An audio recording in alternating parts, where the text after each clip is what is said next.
বিশেষভাবে এই কথাটা বললাম এজন্য যে আমারই এই আস্থা ছিল না যে আমি জীবন নামাজে আসতে পারবো। নিজের অবস্থাটাই আমাদের গতকাল পরে হঠাৎ করে পেছনে কোমরের পিছনে টান পড়ল, আর এরপরে 4 ওয়াক্ত নামাজ আমি ইশারা করে দিয়েছি। সেখানে এখন আমি কি করে বুঝতে পারছি আল্লাহ পাকের কত কি দিয়ে শুক্র আদায় করবো আমি বুঝতে পারছি। এজন্য বললাম যে তার দরবারে তো চাইতে সেই পারে যাকে তিনি দেখেন। যদি আল্লাহ পাক লাইসেন্স না দেন, আল্লাহ পাক যদি টিকিট না দেন, তার দরবারে যদি ওপেন করে না দেন, কার সাধ্য তার দরবারে করতে পারে? আমাদের সাধারণ প্রধানমন্ত্রী প্রেসিডেন্ট তার পক্ষ থেকে পাস না ইস্যু না হলে কেউ কিন্তু বঙ্গভবনে গণভবনে যেতে পারে না। সেখানে আহকামুল হাকিমিন আল্লাহ রাব্বুল আলামিনের দরবার, আল্লাহ পাক নিজে বলছেন ওয়া আন্নাল মাসাজিদ লিল্লাহ, মসজিদ আমি আল্লাহ। তা আমি যাকে টিকিট দিব সেই আসতে পারবে, তাছাড়া কেউ আসতে পারবে। এজন্য আসতে পারা এটা আল্লাহ পাকের অনেক বড় নিয়ামত। বুঝে আসে যখন বিপদে পড়ি, এমনি সময় বুঝে আসে, যখন বিপদে পড়ি তখন বুঝে আসে। তবু আল্লাহ বলেন এই কথা যে আচ্ছা বিপদে পড়ে অন্তত আমরা কি ডাক দিই, বিপদে পড়ে ডাক দিলেও বলে কি আচ্ছা ডাক তো আমারই দিচ্ছে, আর তো কাউকে দেয়নি। ওই যে প্রসিদ্ধ ঘটনা আছে যে এক লোক সে ওই মূর্তির ঘরে গিয়ে খালি বলতো সনম সনম সনম রে, ও সনম সনম। একদিন সকালবেলা এক মুসলমান ঘরে কোরআনে কারীম তেলাওয়াত করতেছে, আল্লাহ পাকের কালাম কি তেলাওয়াত করতেছে, আর বাহিরে বসে বসে হিন্দু শুনতেছে। তো পড়তে পড়তে সূরা ইখলাসের তেলাওয়াত করছে ওই মুসলমান। সূরা ইখলাসের মধ্যে একটা শব্দ আছে কোরআনে কারীমে এক জায়গায় আছে, এই শব্দটা কোথাও আছে আল্লাহ। কোরআনে কারীমে 698 বার, মানে 700 বারই বলতো, কিন্তু লফজে সমাদ কোরআনে কারীমে এক জায়গায় আর কোথাও আছে কুল হুয়াল্লাহু আহাদ আল্লাহু কেবল মাত্র এক জায়গায়। এই সূরা তেলাওয়াত করছে, ও বাহির থেকে শুনছে, তো সমাদ শব্দটা মাথায় বসে গেছে। ও তো জীবনে কোনোদিন সমাদ বলে ডাক দেয়, কিন্তু সনম সনম বলে ডাকতেছে, ঘুম এসে গেছে। তো ঘুমের মধ্যে ওই ঘুমের তালে তালে বলছে সনম সনম সনম বলতে বলতে হঠাৎ করে বলে ফেলছে সমাজ সমাজ সমাজে, ও সমাজ সমাজে। সাথে সাথে গায়ের থেকে আওয়াজ আসছে, কিরে বান্দা আমার কেন ডাকবি, কিরে বান্দা আমার কেন ডাকবি? ফেরেশতারা বলে মালিক তোমার ডাকবে। ও ঘুমের তালে তালে বলে ফেলছে ভুলি, আমরা তো দেখতেছি বুড়ো হয়ে গেছে, আজ পর্যন্ত কোনদিন তোমার ডাকবে। ও ঘুমের জোরে ডাকতেছে। রব্বুল আলামিন বললেন এই চুপ কর, আমি ওর একটা ডাক শোনার অপেক্ষায় ছিলাম, হোক না সেটা ঘুমের তালে, তবুও তো ডাক আমারই দিছে। অন্তমাইল হে বকরম কুই সালিহি, हम तुम्हारे है बकरम कोई सालिही नहीं, देख लाए किसे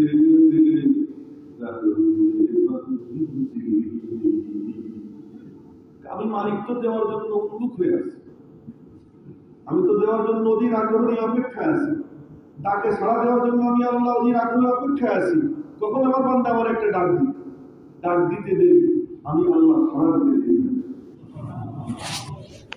সেই জন্য বিপদের পরেও যদি কেউ ডাক দেয়, তবুও তো ডাকটা আমারই দিচ্ছে, আর তো কাউকে দেয় নাই।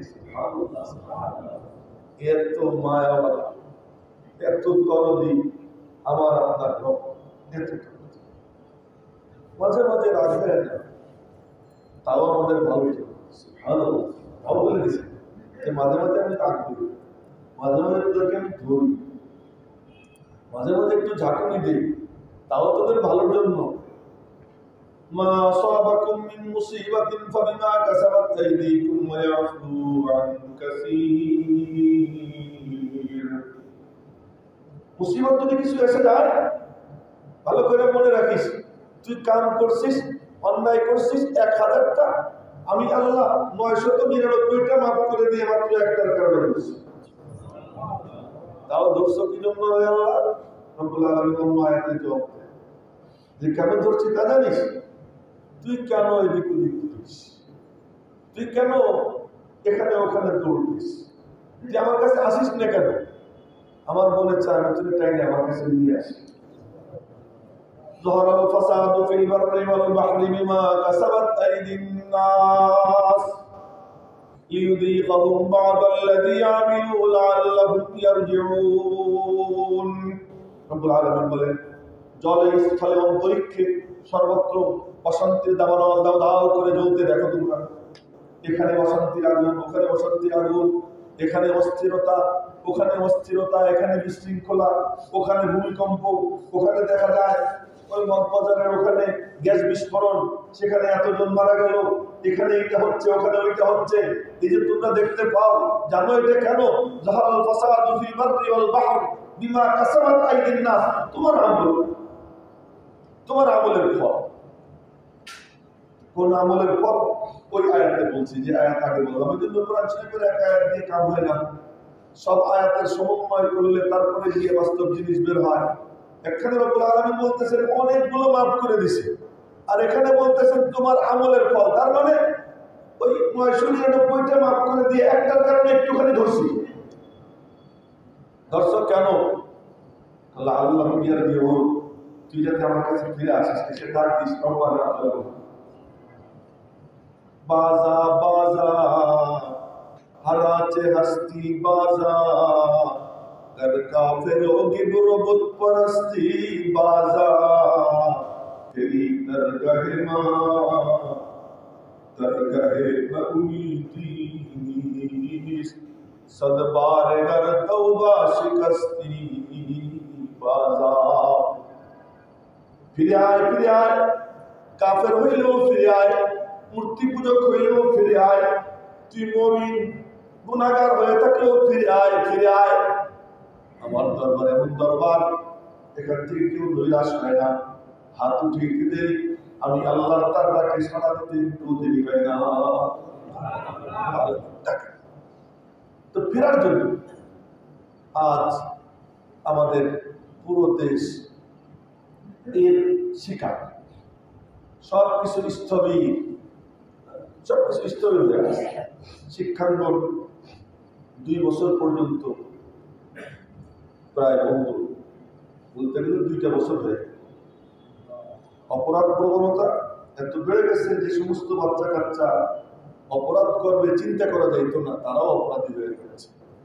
কিশোর গ্যাং নামে এখন এটা নিয়ে পুরো প্রশাসন অস্থির, কিশোর গ্যাংকের মধ্যে এমন অবস্থা আজ পুরো দেশে বিরাজমান। ফেসবুক তো তেমন দেখি না, হঠাৎ করে কালকে দেখতে গেছি, মাঝে মাঝে আমার দেখতে হয়, বিশেষ প্রয়োজন, এই জন্য দেখি। আমার নিজেরও ফেসবুকে মাঝে মাঝে যেতে হয়,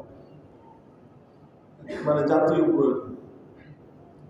তো দেশে এখন দেখি যে একটা বয়স্ক মানুষে কত দূর থেকে লাভ দিয়ে একটা ছোট্ট ছিল, তার নাতির বয়সে এখানে যে লাথি মারল, এই মানে দেখে হতভম্ব হয়ে গেছি। কি করে সম্ভব? কি করে সম্ভব? সম্ভব হয়েছে কেন? আজ কাজ নেই, যেহেতু ছেলে পেলে কাজে নাই, এখন বেকার সময়টা তো মাথার মধ্যে তো কাজের জজবা আছে। কাজ দিলে কাজ করবে, কাজ না দিলে অকাম করবে, আর অকামের মধ্যে লেগে গেছে। এই যে এক অবস্থা পুরো দেশে। গত পরশুদিন বড় মন্ত্রীর সাথে বৈঠক হইল, বললাম মাদ্রাসার কথা, সাথে সাথে বললাম মাদ্রাসা না, পুরো শিক্ষাঙ্গনের কথা, যে সব শিক্ষা প্রতিষ্ঠানে খুলে দেওয়া দরকার। বলতেছে হুজুর কোভিড-19 অবস্থা দেখতেছেন না, একটু সবর করে সবই খুলে দেবে। তো আমি আমাদের হাইয়াত উলিয়ার মিটিং হয়েছে, ওখানে আমি বলছি যে শুধু মাদ্রাসার কথা আমরা বলবো, পুরো শিক্ষাঙ্গনের কথা এখন বলতে হবে। সমস্ত শিক্ষা প্রতিষ্ঠানের ছেলেমেয়েরাই তো আমাদের ছেলেমেয়ে, ওদের সকলের কথা আমাদের বলতে হবে। এইভাবে চেষ্টা করতেছি, কিন্তু অবস্থা এমন যে খোলা গ্রাম নিয়ে অযুক্তি। কেন? পরিস্থিতি নিয়ন্ত্রণের বাইরে। ইন্ডিয়াতে যেখানে যাদেরকে টেস্ট করা হয় এর মধ্যে আক্রান্তের সংখ্যা 2.54 আমি করে দিই, 3-এর নিচে চলতেছে অনেকদিন থেকে। আর আমাদের এখানে 37, 36, 30-এর উপর, 30+ আক্রান্ত হচ্ছে যাদেরকে টেস্ট করা হয় তাদের। এই যে অবস্থা চলতেছে, এই অবস্থার থেকে পরিত্রাণের কি উপায়? দেখেন, একটা হলো বুঝুন যে আল্লাহ ভরসা, কোনো টেনশন নেই, লা ইলাহা ইল্লাল্লাহ, কোনো টেনশন। কিন্তু ওইটা বললে যদি আমি লা ইলাহা ইল্লাল্লাহ বলে বিসমিল্লাহিল্লাযী লা ইয়াদুররু পড়ে আমি যদি বিষ খাই, আমি বলে দেব। তো খালিদ ইবনে ওয়ালিদ রাদিয়াল্লাহু তাআলা উনি বিষ, পুরো গ্লাস ভরা বিষ, বিসমিল্লাহিল্লাযী লা ইয়াদুররু পড়ে পুরো বিষ খেয়ে গেছেন, কিচ্ছু নেই, কিছু নেই। কিন্তু আমি খেতে গেলে বলে কেন? আমার সেই কনফিডেন্সই নাই। তা আমি ওইটা কি করতে যাবো? উল্টা দ্বীনের বদনাম হবে, ইসলামের বদনাম হবে। এজন্য ইসলাম জাহেরের উপর চলে। যার বাতিনি শক্তি আছে সে বাতিনি শক্তি দিয়ে চলুক, কিন্তু ইসলাম চলবে জাহেরের উপর, বাহ্যিক যেটা এর উপরে চলবে। জন্য জনাব মুহাম্মদুর রাসূলুল্লাহ সাল্লাল্লাহু আলাইহি ওয়াসাল্লাম নিজে চিকিৎসা নিয়েছেন, নিজে চিকিৎসা নিয়েছেন, তার চিকিৎসা নেওয়ার কোনো দরকার ছিল? তিনি খালি বলতেন আল্লাহ ভালো করে দাও, আল্লাহ ভালো করে দাও। কিন্তু তিনি নিজে চিকিৎসা নিয়েছেন, দেখাইছেন, শিঙ্গা লাগাইছেন, শিঙ্গা লাগাইছেন, আমার শিঙ্গা লাগাইছেন। এরপরে জ্বর হয়েছে, মাথায় পট্টি লাগাইছে, কাপড় ভিজিয়ে মাথায় পট্টি দিছে। তিনি তো বলতে পারতেন ভালো করনেওয়ালাকে আল্লাহ, তিনি না করে, তা না করে উম্মতকে আদর্শ দিয়ে গেছে যে দেখো চিকিৎসা নেওয়া সুন্নাত। হযরত ওমর ফারুক রাদিয়াল্লাহু তাআলা কত বড় ওলি, কত বড় হুজুর, কি কল্পনা করা যায়? হযরত ওমর ফারুক রাদিয়াল্লাহু তাআলা যিনি তার ভিতরে কোনো কথা জাগলে ওইটা মুখ ফুটে নবীজিকে বলতেন, নবীজি বলতেন তোমার মনে যা চায় আমার মনে তো তাই চায়। তোমার বলতেন তাহলে ফয়সালাটা দিয়ে দিলেই তো হয়। নবীজি বলতেন ফয়সালা তো জমিনে হয় না, ফয়সালা তো আসমানে। আমি শুধু ফয়সালা ঘোষণা করি, কিন্তু ফয়সালা দেনেওয়ালা আল্লাহ।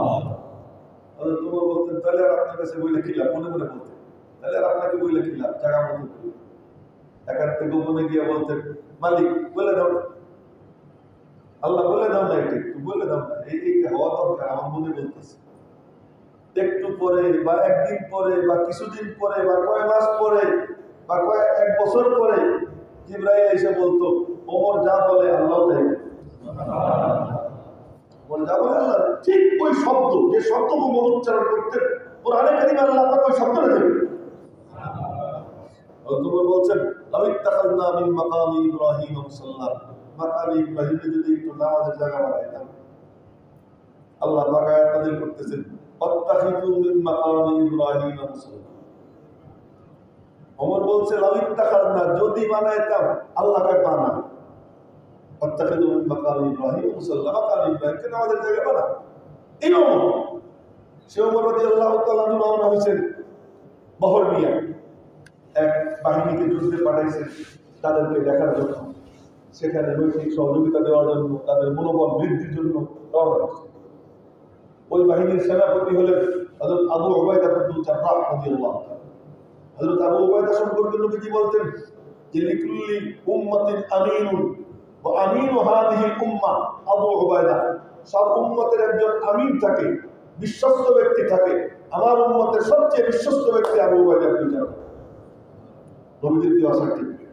এবং টপ 10 সেরা 10 সাহাবী যারা জান্নাতের সুসংবাদ পাইছেন তার মধ্যে একজন আবু উবাইদা ইবনে জাররাহ রাদিয়াল্লাহু তাআলা। হযরত আবু উবাইদা সেনাপতি, আরো আপনারা জানলে আশ্চর্য হবেন, খালিদ ইবনে ওয়ালিদ রাদিয়াল্লাহু তাআলা আনহুকে সেনাপতিত্ব থেকে বাদ দিয়ে হযরত ওমর যাকে সেনাপতি বানাইছেন ইনি হলেন আবু উবাইদা রাদিয়াল্লাহু তাআলা। যে খালিদকে নবীজি বলছেন সাইফুম মিন সুয়ুফিল্লাহ, আল্লাহ পাকের দেওয়া একটা অন্যতম তরবারি, এই খালিদ ইবনে ওয়ালিদ, তাকে বাদ দিয়ে যাকে সেনাপতি বানাইছেন আবু উবাইদা রাদিয়াল্লাহু তাআলা সেনাপতি। ওমর রাদিয়াল্লাহু তাআলা রওনা হয়েছেন, হযরত আবু উবাইদা আগেই আসছে ওনাকে ইস্তেকবাল করার জন্য, আগে আসছে। হযরত আবু উবাইদা রাদিয়াল্লাহু তাআলা আনহু বসা, হযরত আলী রাদিয়াল্লাহু তাআলা আনহু বসা। সুবহানাল্লাহ, কারা কারা বসা পরামর্শ করে। হযরত আলী রাদিয়াল্লাহু তাআলা আনহু বসা, যে বড় বড় সাহাবী হযরত ওমর পরামর্শ করতেছে যাবো কি যাবো না, ওখানে যাবো কি যাবো না, ওখানে মহামারী দেখা দিচ্ছে, মহামারী দেখা দিচ্ছে, যাবো কি যাবো না। হযরত আলী বললেন না, যাওয়া ঠিক হবে। হযরত ওমর রাদিয়াল্লাহু তাআলা আনহু বললেন ঠিক আছে, আমি মদিনা শরীফ ফিরে যাব। হযরত আবু উবাইদা বললেন আফিরারাম মিন কাদারিল্লাহ, আল্লাহ পাকের ফয়সালা থেকে পলাইতেছেন। হযরত আবু উবাইদা বলেন আফিরারাম মিন কাদারিল্লাহ, ফয়সালা করেন কে? আল্লাহ। তো ফয়সালা আল্লাহ। তো হ্যাঁ, এই প্রসঙ্গে আলোচনা করে বুঝিয়ে দিচ্ছি, এই বিষয়টি আলোচনা করতেছি। হ্যাঁ হ্যাঁ, আমি এই বিষয়টাই আলোচনা করতেছি, এই বিষয়টি আলোচনা করে বুঝতেছি। জি জি। তো আবু উবাইদা রাদিয়াল্লাহু তাআলা বললেন আফিরারাম মিন কাদারিল্লাহ। দেখেন একটা জিনিস আমরা লক্ষ্য রাখবো, সেটা হলো প্রশাসন তারা যাদেরকে যে দায়িত্ব দেয় তারা সেই দায়িত্ব পালনের দায়িত্ব, তারা তাদের দায়িত্ব পালন করবে। ওই দায়িত্ব পালনের ক্ষেত্রে তাদেরকে সহযোগিতা করা আমাদের ভূমিকা। এই জন্য এক্ষেত্রে আমরা এই জিনিসটা অবহেলা করি। তো বলতেছিলাম হযরত আবু উবাইদা রাদিয়াল্লাহু তাআলা বললেন আফিরারাম মিন কাদারিল্লাহ, যে আল্লাহর তকদির থেকে পলাইতেছেন। হযরত ওমর রাদিয়াল্লাহু তাআলা জবাব শুনেন নাফিরু মিন কাদারিল্লাহ ইলা কাদারিল্লাহ, যে আমি যে পলাইতেছি সেই পলানোটাও আল্লাহর ফয়সালা। আমি যেখান থেকে বাইরে যাচ্ছি মদিনা শরীফ, এটা আল্লাহর ফয়সালা। এরপরে বললেন লাউ দাইনুকা কালাহা, আবু উবাইদা এই কথা তুমি না বলে যদি অন্য কেউ বলতো পিটাইয়া শেষ করে দিতাম।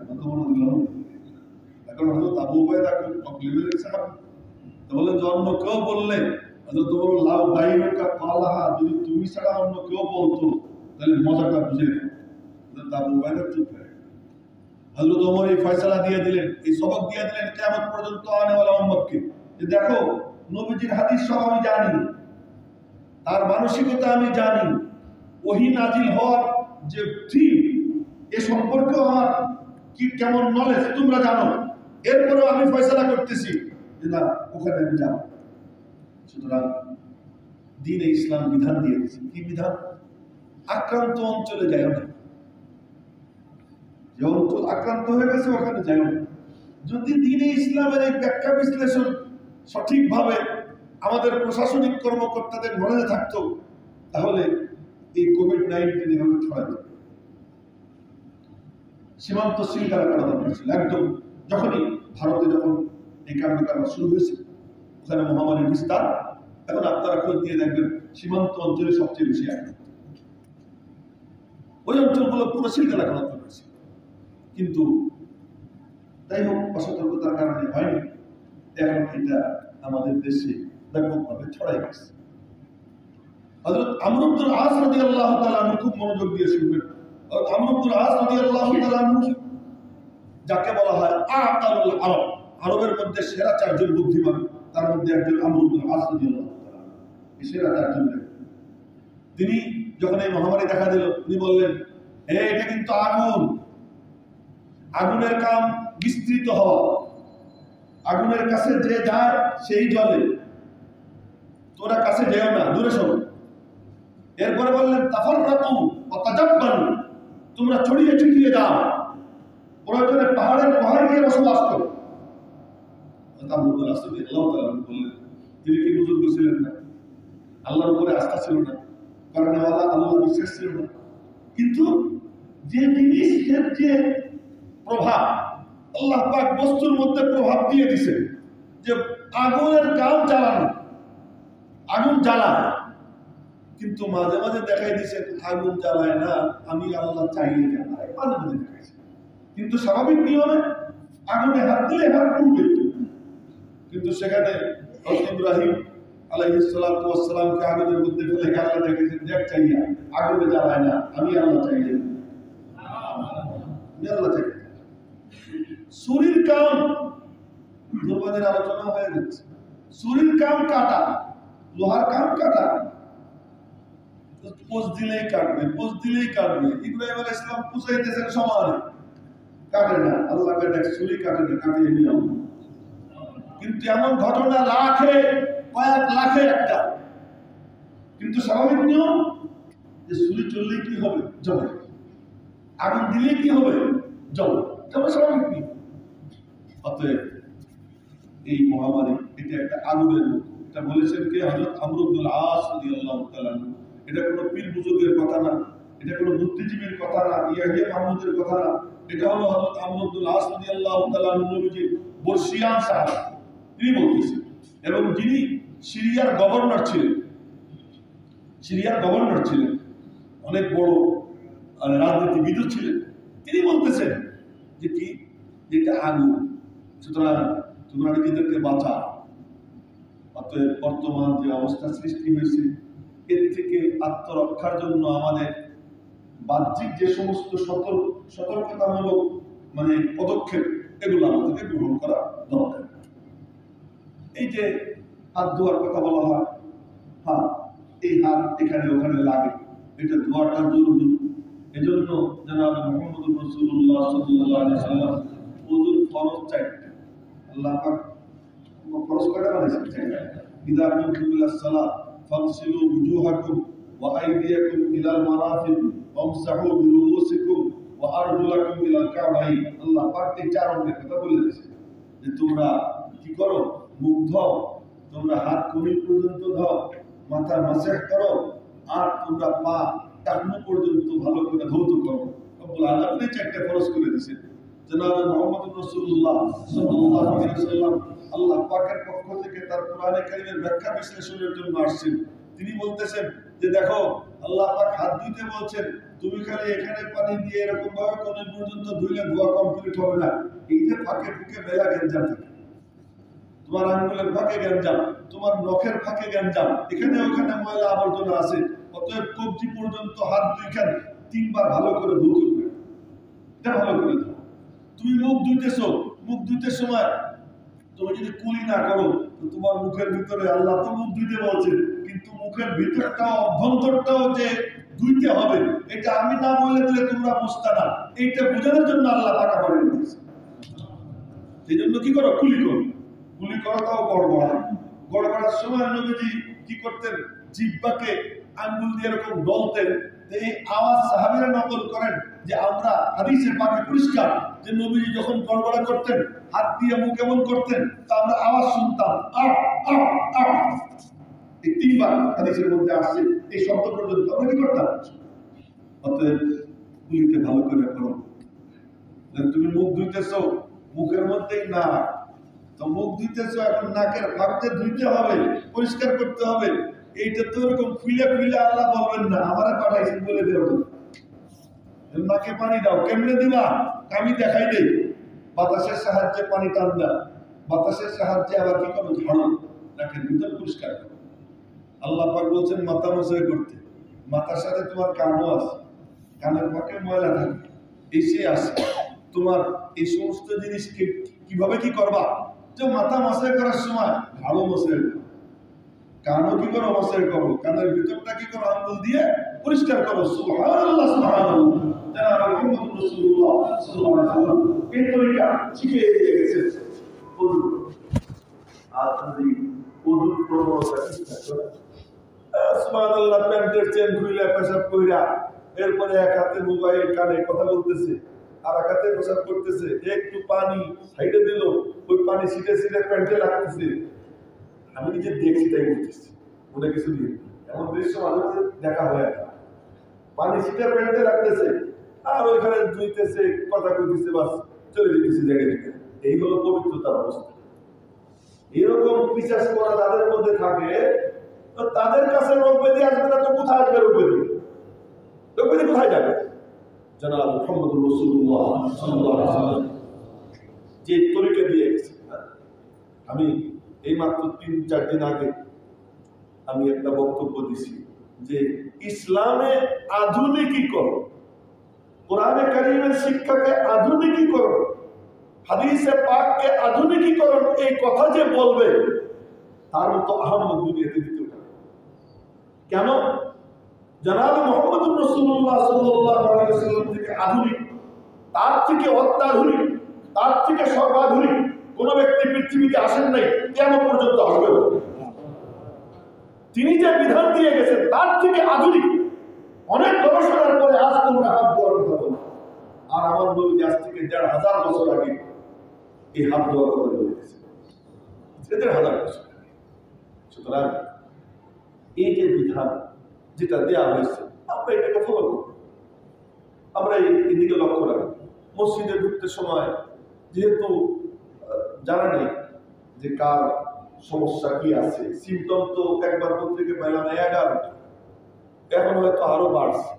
ব্রিটেনে নতুন করে দিছে যে বর্তমানে সিমটম হলো একটু সর্দি কি 3টে জন দেখলাম, সব বলে থাকে না, হঠাৎ করে পত্রিকায় দেখছি যে বর্তমানে নতুন সিমটম 3টার কথা বলছে।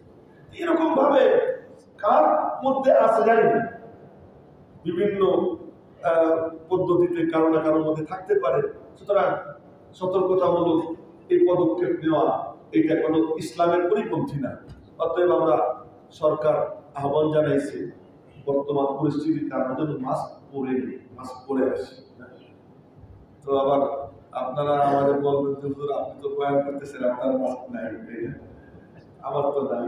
আমি সত্যি সত্যি আজকে নিয়ত করছিলাম মাস্ক 100 টাকা দিয়ে একটা কিনছি, 100 টাকা দিয়ে একটা কিনছি, ওইটা আছে, তো ওইটা নিয়েও আসছি, কিন্তু গোসল করে ফ্রেশ হয়ে আসতে সময় যে পরবো এটা আমার খেয়াল নেই।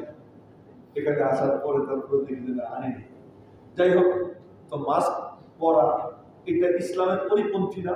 বর্তমান অবস্থায় এটা ইসলাম অনুমোদন করে যে তোমার মাস্ক কি করবো, তবে মনের মধ্যে বিশ্বাস যে করনেওয়ালাকে হ্যাঁ বাহ্যিক সতর্কতা আমি অবলম্বন করতেছি।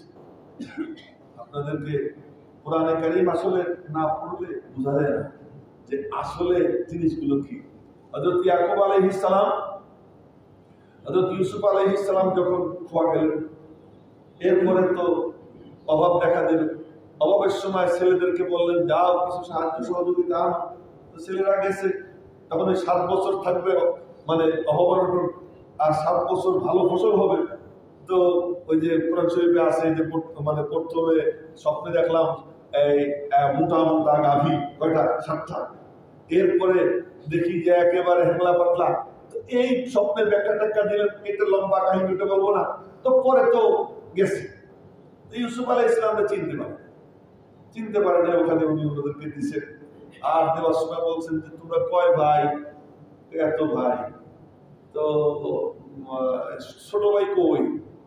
কয় যে ওরে রাইখে আসছে, তো পিচ্ছি ওরে আব্বু খুব আদর করে, এই জন্য আসতে দেয় না, তো ওরে রাইখে দিচ্ছে। তো কয় যে সামনে যখন আসবা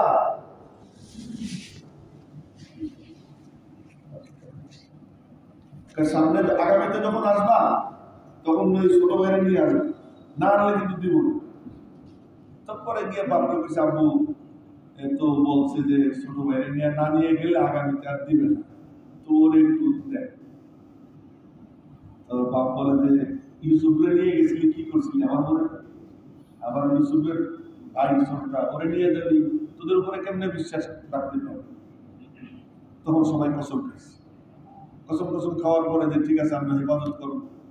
তো বাপ বলছে ঠিক আছে যা, তুই তোরা এক কাম করিস, এক গেট দিয়ে ঢুকিস না, 11 ভাই 11 গেট দিয়ে, লা তাদখুলু মিন বাবে ওয়াহিদ ওয়াদখুলু মিন আবওয়াবিন মুতাফাররিকা।